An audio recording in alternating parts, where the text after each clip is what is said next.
Hello everyone, welcome to Naira study. अब आप सब कैसे हैं? आई होप कि आप सभी बहुत अच्छे होंगे और अपनी स्टडी को भी बहुत ही अच्छे से कर रहे होंगे। फ्रेंड्स, मैं नायरा स्वागत करती हूँ आप सबका आपके अपने YouTube channel Naira study hub पर।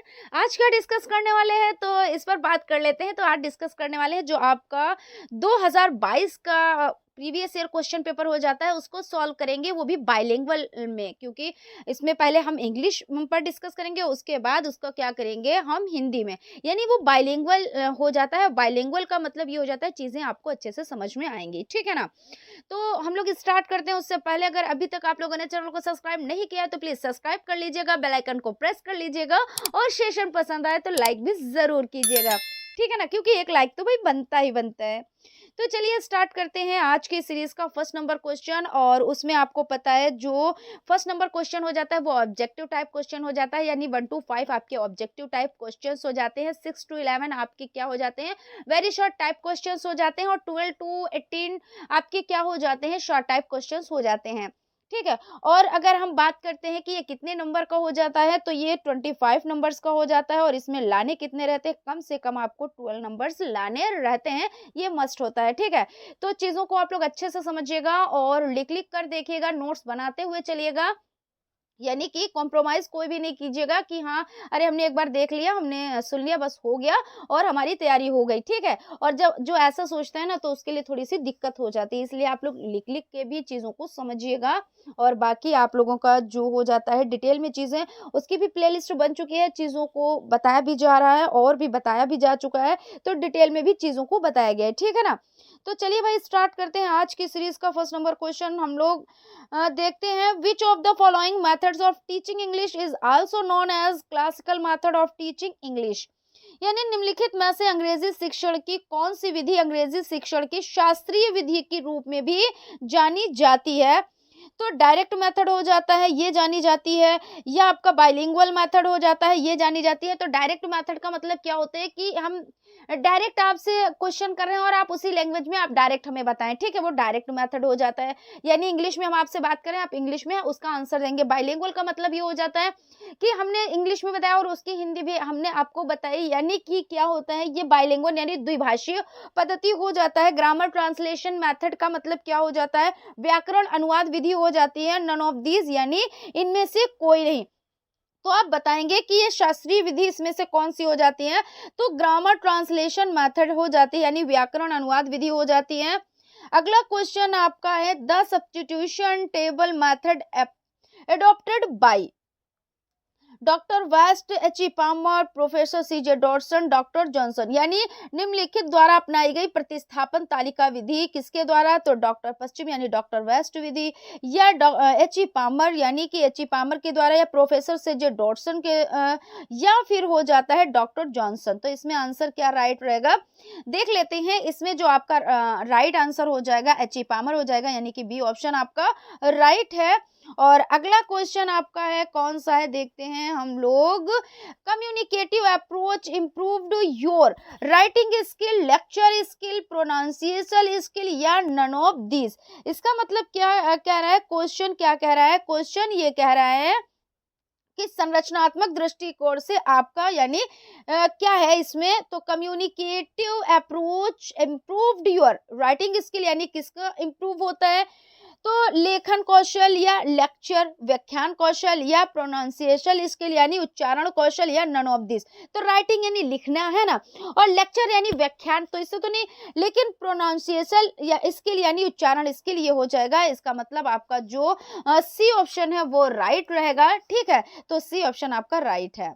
एडजेक्टिव ऑफ डिफर, एडजेक्टिव यानी भिन्नता का विशेषण है, डिफर यानी भिन्नता, ठीक है। और एडजेक्टिव यानी विशेषण, इसका विशेषण क्या है, डिफरेंट है, डिफरेंस है, डिफरेंटली है, नन ऑफ दीज है।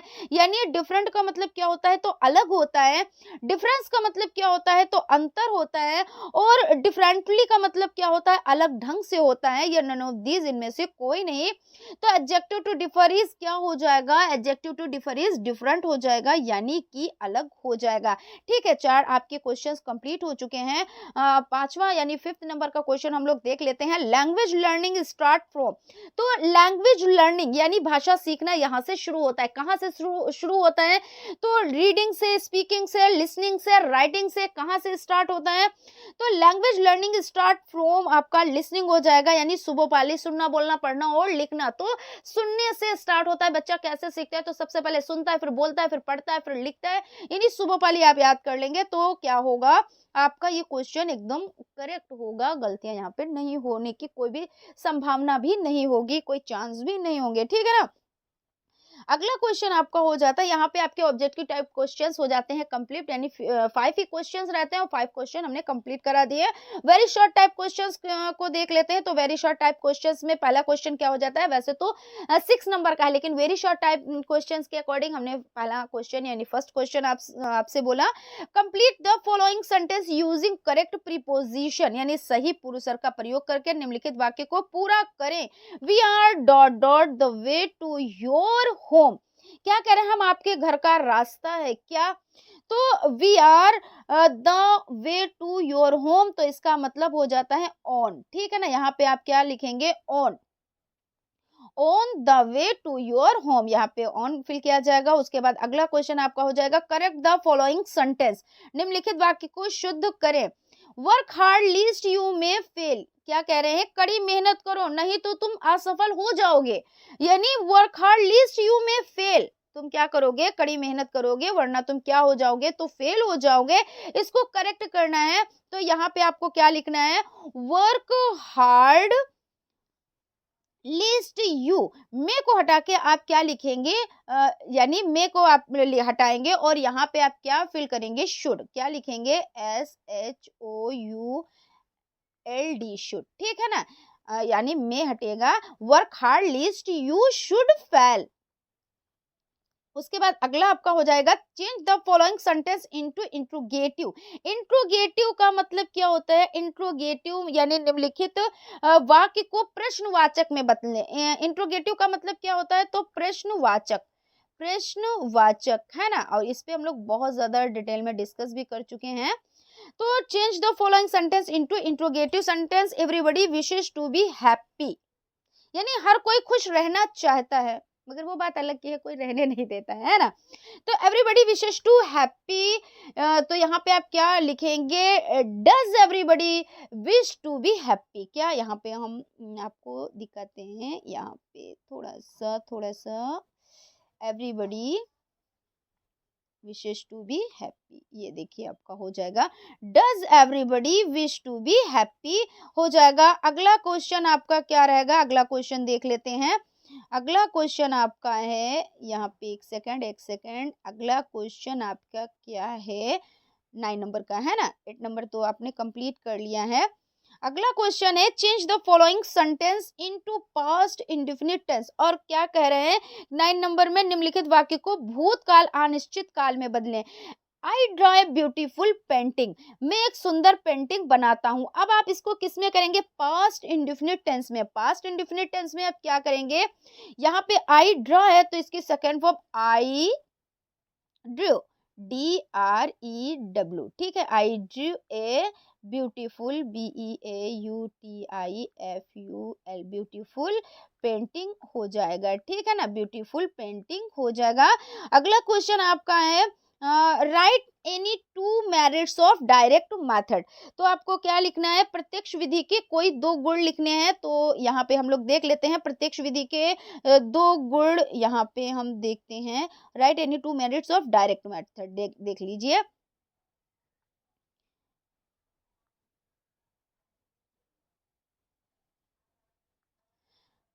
It provides the students real mystery over the English language, और सेकंड आपका हो जाएगा, students develop the ability to speak fluently, write fairly and do communication in English without hesitation। इसका मतलब यहाँ पे हम लोग देख लेते हैं, इसकी हिंदी समझ लेते हैं। It provides the students mystery over the English language, यानी ये छात्रों को अंग्रेजी भाषा पर वास्तविक निपुणता प्रदान करता है। और students develop the ability to speak fluency, write fairly and do communication in English without hesitation, यानी छात्रों में धारा प्रवाह बोलने, निष्पक्ष लिखने और बिना किसी हिचकिचाहट के अंग्रेजी में संवाद करने की क्षमता विकसित होती है। अगला क्वेश्चन आपका हो जाता है, अगला क्वेश्चन यहाँ पे हम लोग देख लेते हैं कौन सा क्वेश्चन है आपका। तो यहाँ पे आपका हो जाएगा, combine the following sentence into a complex sentence, यानी इसको क्या करना है आपको, यानी combine the following sentence into a complex sentence. Complex sentence में आपको करना है ही lives somewhere I do not know it. तो यहाँ पे आप इसको कैसे चेंज करेंगे, यहाँ पे आप लिखेंगे I do not know, I do not know the, I do not know the place where लगा के आप करेंगे, ठीक है ना, वेयर ही और क्या हो जाएगा, लिव्स हो जाएगा, ठीक है ना, where he lives. I do not know the place where he lives. आपने इसको किसमें चेंज किया, combine the following sentence into a complex sentence. और कॉम्प्लेक्स सेंटेंस पे हम कितना डिस्कस कर चुके हैं कि कंपाउंड सेंटेंस, कॉम्प्लेक्स सेंटेंस और सिंपल सेंटेंस। कंपाउंड में फैन बॉयज से आप करें, फैन बॉयज अगर नहीं है फैन बॉयज के वर्ड्स, तो आप क्या करेंगे उतने वो क्या हो जाएंगे, कॉम्प्लेक्स सेंटेंस हो जाएंगे। और यहाँ पे वेयर लगाकर आप करेंगे, वेयर किस में आता है, तो कॉम्प्लेक्स सेंटेंस में आता है। तो इस तरह से आपके क्या हो जाते हैं क्वेश्चंस, जो आपके वेरी शॉर्ट टाइप क्वेश्चन से वो हो जाते हैं आप लोगों के कंप्लीट। अब क्या करेंगे, हम लोग शॉर्ट टाइप क्वेश्चंस की तरफ चलेंगे। शॉर्ट टाइप क्वेश्चंस में देख लेंगे, शॉर्ट टाइप क्वेश्चंस में पहला क्वेश्चन वैसे तो आपके 12 नंबर का क्वेश्चन हो जाएगा। Write a letter to the editor of the newspaper about frequent breakdown of water supply in your locality. क्या कह रहे हैं कि अपने इलाके में बार बार पानी की आपूर्ति बाधित होने के बारे में किसी समाचार पत्र के संपादक को पत्र लिखिए। अब आपको पत्र लिखना है, तो यहाँ पे हम लोग पत्र देखते हैं कैसे पत्र लिखना है ना, किसको संबोधित करना है और पत्र को कैसे लिखना। क्वेश्चन आपका हो जाएगा, यहाँ पे देखिए क्वेश्चन क्या है, लेटर लिखना है, तो यही हम लोग इसके बारे में बात कर लेते हैं। To the editor Indian Express New Delhi. पहले क्या करेंगे, टू यानी जिसको संबोधित करना है, टू का मतलब क्या हो जाता है, तो को हो जाता है, इनको संबोधित करना है। और द एडिटर यानी संपादक, क्या हो जाएगा, तो संपादक हो जाएगा, ठीक है, संपादक हो जाएगा। इंडियन एक्सप्रेस, तो इंडियन एक्सप्रेस ये न्यू दिल्ली यानी कि नई दिल्ली, ठीक है। सर महोदय, सर यानी महोदय, ठीक है, महोदय। अब क्या लिखेंगे, will you very kindly give a little place to my letter in your popular paper. क्या कह रहे हैं कि क्या आप कृपया मेरे पत्र को अपने लोकप्रिय समाचार पत्र में थोड़ी सी जगह दे सकते हैं। क्वेश्चन कर रहे हैं, I want to draw the authorities attention towards the difficulties which the public has to face due to frequent breakdown of water supply in our locality. मैं क्या प्राधिकरण का ध्यान उस कठिनाई की ओर आकर्षित करना चाहता हूं जिसका सामना हमारे इलाके फ्रेंड्स कॉलोनी में पानी की आपूर्ति बार बार बाधित होने के कारण जनता को क्या करना पड़ रहा है, जनता को सहन करना पड़ रहा है, क्या मुसीबत सहन करनी पड़ रही है ना। Friends Colony we are a difficult situation, यानी एक बहुत बड़ी प्रॉब्लम है, बहुत बड़ी सिचुएशन यहाँ पे आ गई है कि भाई पानी की आपूर्ति क्या है, बाधित है।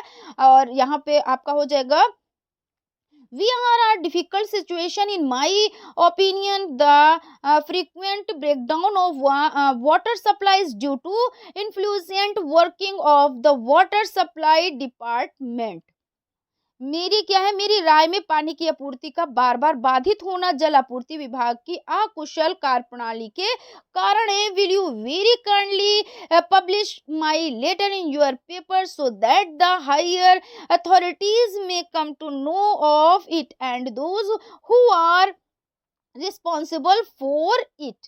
क्या आप कृपया मेरे पत्र को अपने अखबार में प्रकाशित करेंगे ताकि उच्च अधिकारियों की और जो लोग इसके लिए जिम्मेदार हैं उन्हें इसके बारे में पता चल सके। Your sincerely Rakesh Ranjan. आपका सादर राकेश रंजन, ठीक है ना। यहाँ पे आप क्या करेंगे, डेट डालेंगे और डेट यहाँ पे और नाम लिखेंगे और यहाँ पे आप क्या करेंगे, ये सभी चीजें एड्रेस वगैरह लिख देंगे, यानी इसी को आप तैयार कर लेंगे अच्छे से, ठीक है।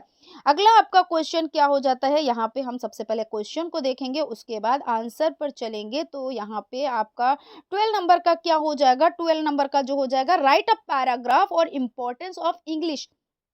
यानी आपको क्या करना है, एक पैराग्राफ लिखना है और किसके बारे में आपको लिखना है, क्या करना है। तो कह रहे हैं कि अंग्रेजी का महत्व पर एक अनुच्छेद लिखे, तो यानी अंग्रेजी के महत्व पर आपको लिखना है। तो देख लेते हैं अंग्रेजी का क्या महत्व है, यहाँ पे देख लेते हैं, ठीक है ना। English is the language of the English. अंग्रेजी अंग्रेजी की भाषा है, बिल्कुल भाई, अंग्रेजी तो अंग्रेजी की ही भाषा है। But is a spoken all round the world, यानी लेकिन यह दुनिया भर में बोली जाती है, बिल्कुल बोली जाती है। हम लोग क्या करते हैं, किसी की बोली गुजराती, किसी की मराठी, किसी की तेलुगु, किसी की कन्नड़, लेकिन जब हम क्या करते हैं, कहीं पर भी जाएं और जो अपनी मदर टंग है वो लेकर जाएं, और अगर इंग्लिश हमको आती है तो हमको वहां पे प्रॉब्लम फेस नहीं करनी पड़ती है ना। सब जगह पे इंग्लिश बोली जाती है। It is very popular is every country. क्या कह रहे हैं कि ये बहुत ही देश में बहुत ही क्या है, लोकप्रिय है भाई, बिल्कुल लोकप्रिय है। कि जो इंग्लिश बोलता है ना तो कहते हैं भाई बहुत बिंदास बंदा है, ऐसा ही नहीं, ऐसे तो बोलते हैं, उसकी रिस्पेक्ट ही अलग हो जाती है जो इंग्लिश बोलते हैं। तो it is very popular in every country. It has made the world a global village as it is medium of communication and expression among people of the different countries. यानी इसी दुनिया को एक वैश्विक क्या है, गांव बना दिया है, क्योंकि यह विभिन्न देशों के लोगों के बीच संचार और अभिव्यक्ति का माध्यम है। और क्या कह रहे हैं भाई, यहाँ पे देख लेते हैं, people knowing English will are preference in a various job, the books of most of the technical subjects are in English. क्या कह रहे हैं, यह विभिन्न देशों के लोगों के बीच का संचार और अभिव्यक्ति माध्यम हो जाता है। और अंग्रेजी अधिकांश तकनीकी विषयों की पुस्तक अंग्रेजी में है, और अंग्रेजी साहित्य को सबसे समृद्ध साहित्य माना जाता है। और ज्यादातर लोगों से प्रभावित होते हैं, क्या होते हैं ये, ज्यादातर भाई लोग इससे प्रभावित नहीं हो जाते। इंग्लिश कोई बोल रहा होता तो कहते हैं हाँ भाई बहुत वेल क्वालिफाइड बनता है, बहुत पढ़ा लिखा बनता है, ऐसे नहीं बोलते हैं। तो lecture is considered the resist or lecture most people of impressed by those that speak English fluency. Most of the important books have been translated into English so that they may be understood universally. क्या कह रहे हैं, धारा प्रवाह अंग्रेजी बोलते हैं, अधिकांश महत्वपूर्ण पुस्तकें इसी में लिखी होती हैं, अंग्रेजी के अनुवादित करें ताकि उन्हें सार्वभौमिक रूप से समझा जा सके। तो इस तरह से ये आपका क्वेश्चन हो जाता है कंप्लीट। आप इसको रीड कर लेंगे, अच्छे से लर्न कर लेंगे, और इम्पोर्टेंट क्वेश्चन आपका हो जाता है, क्योंकि भाई 2022 का क्वेश्चन तैयार कर, यानी 2022 का क्वेश्चन पेपर सॉल्व करा रहे हैं। तो आप समझ सकते हो कि क्वेश्चन जो आए हुए होते हैं वो रिपीट होते हैं, और जब रिपीट होते हैं तो आपको पता ही है कि कितनी आपकी हेल्प करते हैं। अगला आपका हो जाएगा क्वेश्चन, क्वेश्चन है आपका, change the following sentence into passive voice. The children had made the box. तो आपको इसको पैसिव वॉइस में चेंज करना है। कैसे चेंज करेंगे, सबसे पहले आप उठाएंगे इसको, द बॉक्स, ठीक है, द बॉक्स हैज बीन, यहाँ पे हैव है, तो जब आप क्या करेंगे, ये देखिए एक है, the box has been made by the children, ठीक है। उसके बाद एक close the door at once, you are ordered, यानी कोई किसी को क्या कर रहा है, ऑर्डर दे रहा है। तो यहाँ पे ऑर्डर भाई क्या कर रहे हैं, दरवाजा बंद कर दो, दरवाजा खोल दो, यानी क्या भाई ऑर्डर ही तो देंगे, ऐसा तो है नहीं कि रिक्वेस्ट करेंगे। कोई जैसे सीनियर है या मतलब कोई सर है और अपने नौकर से बोल रहे हैं कि दरवाजा बंद कर दो या दरवाजा खोल दो, इस तरह से, तो उसमें क्या हुआ, उसमें रिक्वेस्ट नहीं हुई, उसमें ऑर्डर हुआ। और रिक्वेस्ट वाले से तो कह नहीं सकते कि please please please open the door, वो तो मजबूरी होती है कहीं पे, तो ऐसा किया जाता है ना। बाकी भाई अपने से जो थोड़ा सा वो होता है, भाई हमारा कर्मचारी, तो हम उससे कहेंगे कि ओपन द डोर, है ना। तो ये चीज हो जाती है। तो close the door at once, you are order to close the door at once, fill in the blanks with correct conjunctions.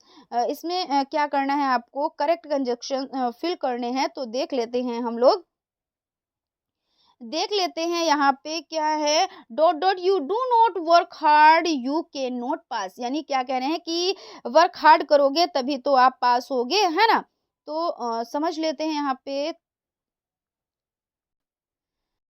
You do not work hard you can not pass, तुम कड़ी मेहनत करते, यानी क्या कह रहे हैं, you do not work hard, तुम मेहनत नहीं करते, यू कैन नॉट पास, तुम पास नहीं हो सकते, यानी जो मेहनत करता है वो पास हो जाता है, जो मेहनत नहीं करता है वो पास नहीं हो सकता, यानी यही कहा जा रहा है, you do not work hard you can not pass, तुम कड़ी मेहनत नहीं करते हो तो तुम पास नहीं होगे। यहाँ पे क्या होगा, इफ का मतलब क्या होता है, यदि, है ना। तो इफ यहाँ पे फिल किया जाएगा, if you do not work hard you can not pass, यदि आप कड़ी मेहनत नहीं करोगे तो आप क्या होगे, आप पास नहीं होंगे।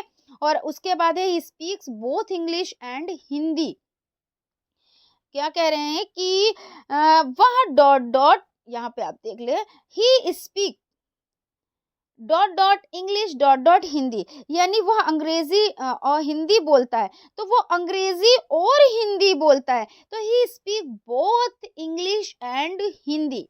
इस तरह से आपका ये क्लियर हो गया। और अगला आपका हो जाएगा, डायरेक्ट ग्रामर ट्रांसलेशन मेथड के बारे में पूछा गया है, तो देख लेते हैं ग्रामर ट्रांसलेशन मेथड के बारे में, समझ लेते हैं। ये भी आपका क्वेश्चन है, ठीक है ना, ये आया हुआ क्वेश्चन है, ऐसा नहीं कि यहाँ पे हम दिखा सकते हैं, आपको दिखा देते हैं कि ये क्वेश्चन सभी आए हुए हैं, यहाँ पे ग्रामर ट्रांसलेशन मेथड भी आया हुआ है, ठीक है ना।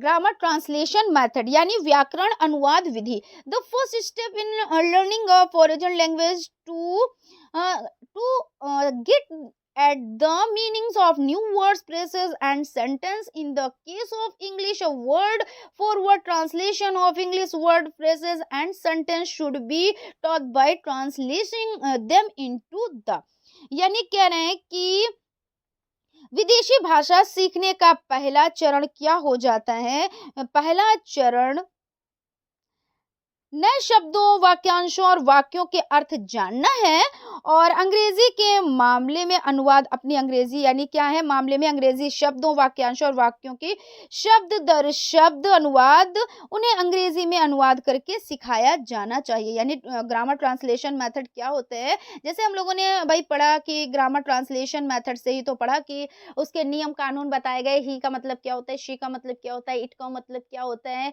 यू वे दे कहाँ पे यूज होता है, कब लगता है, इसका मतलब क्या होता है, शेल शुड कहाँ पे लगता है, विल वुड कहाँ पे लगता है, तो इस तरह से हमें बताया गया, पास्ट टेंस क्या होता है, प्रेजेंट टेंस क्या होता है, तो ये सभी चीजें हम लोगों ने क्या नियम कानून से पढ़े, यानी नियम से हमने नहीं पढ़े, है ना, आपने हमने सभी ने इसी तरह पढ़ा है। तो ये आपका क्या हो जाता है यहाँ पे, मदर टंग यानी कि मातृभाषा, ठीक है।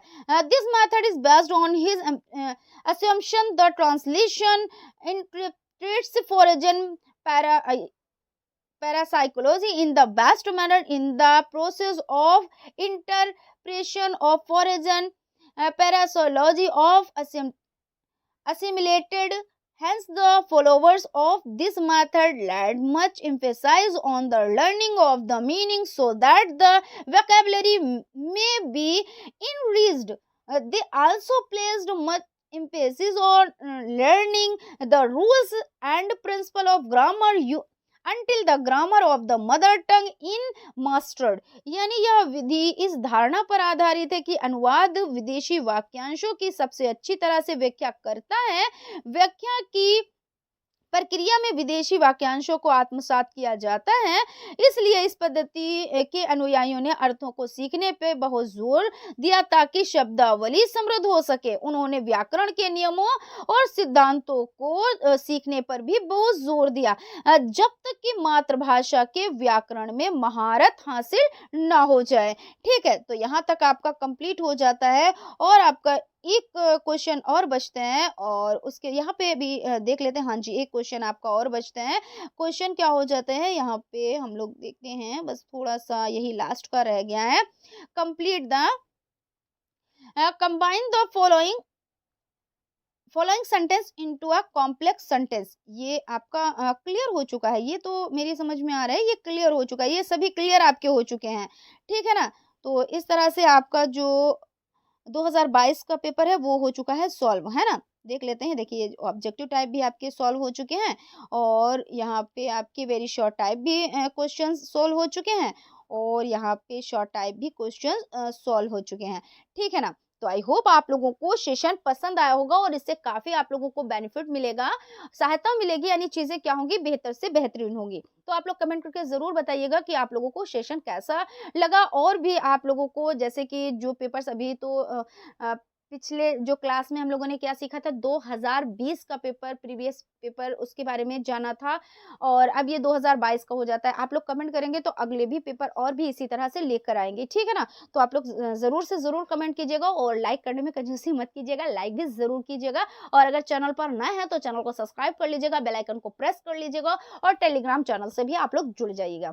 तो फिर मिलते हैं हम लोग अगली क्लास में, तब तक आप लोग अपना ख्याल रखें और स्टडी को कंटिन्यू करें। Thank you.